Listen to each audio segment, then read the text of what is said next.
Hello and welcome back to the Note. I think it's a case of all's well that ends well in the markets this week. The S&P 500 has closed at a new all-time closing high, first time it's done that since the week between Christmas and New Year. And if you look at Brent crude, it's back above $60 per barrel.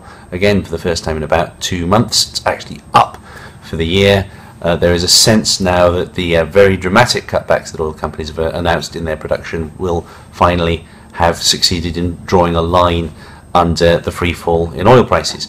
Meanwhile, in the S&P 500 earnings season here in the US, which is now almost over, there's ultimately been a very impressive surprise compared with where expectations were a few weeks ago. If you exclude the energy companies, where we all knew there was going to be trouble, the rest of the S&P has risen its earnings by almost exactly 10%, which is an impressive quarter on really any standard.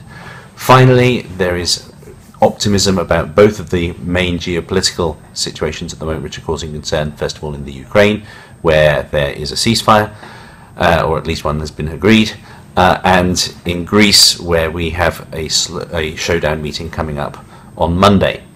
I'm not going to disagree with the market verdict that in both of those cases the chances of a market-friendly outcome do look good and maybe are improving.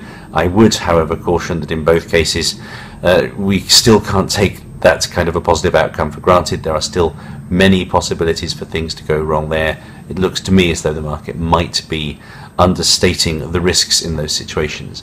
When it comes to earnings, I would also like to caution that yes, we've ended up dodging a bullet in the fourth quarter of last year, but if you look at forecasts for the whole of this year, and share prices depend far more on where earnings are going than where they've just been, then you've seen one of the most dramatic write-downs in forecasted profits in many years. We're now expecting S&P 500 profits to rise barely even 3% for the year.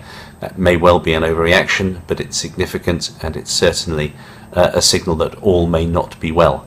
Finally, when it comes to Greece, I would just like to caution that I see in at least one sense a similarity with Lehman Brothers. Now, that's an emotive analogy. I want to make extremely clear I'm not suggesting that the Greek situation could end up with an event as serious as the crisis that followed the bankruptcy of Lehman Brothers. What I would like to say, however, is that I do see something similar in the complacency with which the possibility of a Greek exit from the euro is being considered at present.